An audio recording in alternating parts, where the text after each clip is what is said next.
Hi, I'm Father Jim Forson, and I'd like to share with you a reflection on the Gospel of the 17th Sunday in Ordinary Time. You know, in my backyard, there's a water fountain. And in the morning time, what I love to do is take a cup of coffee and go sit out there and watch the birds come and drink out of the fountain. And, you know, it's a joy. They kind of perch on the edge of the fountain and they take a couple quick sips and they're looking around like mad for all the cats that are in the neighborhood, and then off they go. And so it's mostly, sparrows and a couple of finches come, and one hummingbird. I'm not kidding you, just one. Because I have this hummingbird that thinks that backyard belongs to it. And it won't let any other hummingbird anywhere near the flowers or the water or anything. And if a hummingbird does stray into that yard, that little thing is perched up on a telephone wire and will dive bomb it and with the highest pitch squeak chase after it and chase it away. I mean, as magnificent and as beautiful and as industrious as that hummingbird is, oh God, it's mean and territorial. You almost want to say to it, hey, there's plenty of flowers for everybody, but nope. And I guess that's just that instinct kicking in of me and mine. And I think we can see that same instinct kind of resonating sometime within mankind. That hesitancy to share, that reticence to let others in or to give what I have to others, that sense of, I got to take care of me and mine.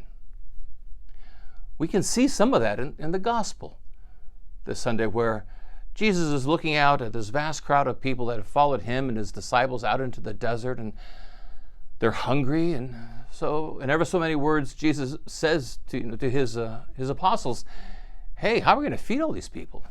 And Philip says, what? What do you mean how we're going to feed them? Are you kidding me? With 200 days' wages, we could barely have enough to give each one a mouthful. There's too many of them. We can't do anything. And then Andrew chimes in and says, well, there's a boy here with a couple of fish and a couple of loaves of bread, but what's that among so many? And right, we start sharing what little we have, then maybe we won't have anything for ourselves. And we can see that hesitancy in Philip and Andrew, and I'm with them.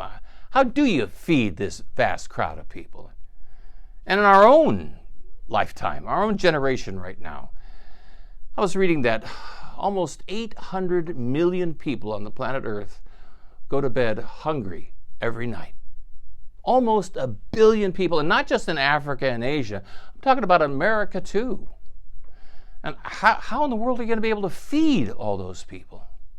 And just as a quick aside, I was also reading that the world produces 1.5 times more food than it needs, which means that we have enough food for everybody. It's just not getting to the people who are hungry. And why not? Oh, I don't know. There's probably all kinds of reasons. The problem with distribution or transportation, or there's wars that interrupt supply lines, and there's economic realities, and who knows why, all kinds of reasons. But the point is, we have the food for them. So I don't blame God at all that there are hungry people in this world. That's up to us. And in fact, in the Gospel of Mark, in this same scene, with all these people, and Jesus wondering, what are we going to do to feed them? And the disciples saying, what are you talking about? Jesus' answer is, you feed them. You do it. And he says that to them, and he says that to us. You feed them. And my reaction can be just like that of Philip and Andrew. How? How can I possibly feed all these people? Well, I think of that woman in my parish who told me, to her embarrassment, of what happened when she was walking into the grocery store with her little daughter, and there was a homeless guy there by the door, and as they walked toward the door, the guy yells out, I'm hungry. And, like a lot of us, she, had the blinders on and just right by.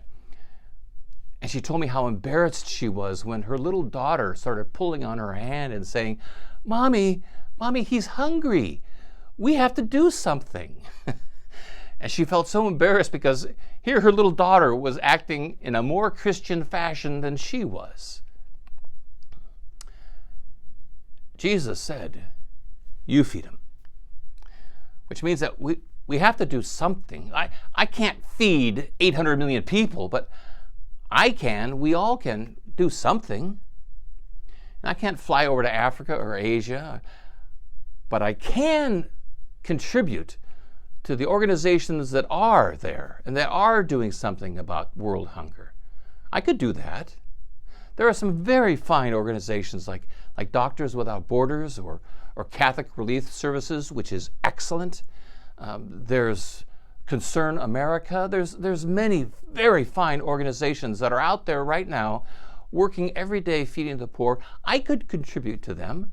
I could do my part. I could do that. Or even in my own neighborhood, I could call Catholic Charities and say to them, I can volunteer a couple hours a week, and do you need my help? I guarantee you, if you call Catholic Charities and say that, they will say, you bet. And I could do that little bit. I could do that. Or at the very least, I could give blood to Red Cross. Point being that I can do something. I must do something. I remember when I would be, during the pandemic, I and the rest of the parish would be making these mercy bags. And we were using them, especially during the pandemic when things were tight.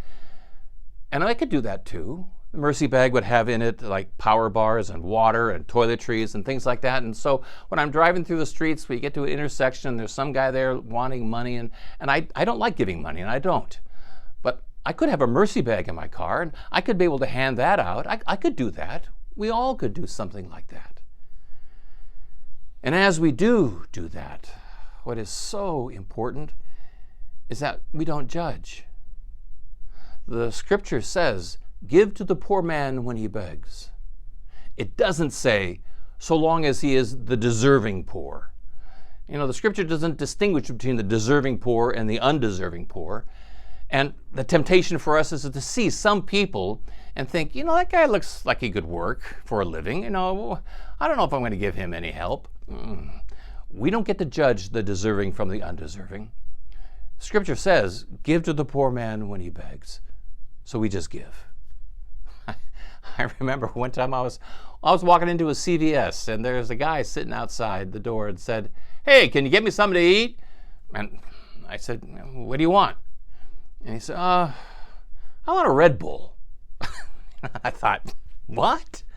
And I was in the store thinking, you got to be kidding me. Really? A Red Bull? And then I thought to myself, Jim, if he asked for a sandwich, would you buy that? Yeah. So he wants a Red Bull. Okay, fine, just buy him a Red Bull. What's the big deal? And just get it for him. So I bought him a Red Bull and gave it to him, and he goes, hey, thanks, All right. Give to the poor man when he begs. Jesus said, you feed them.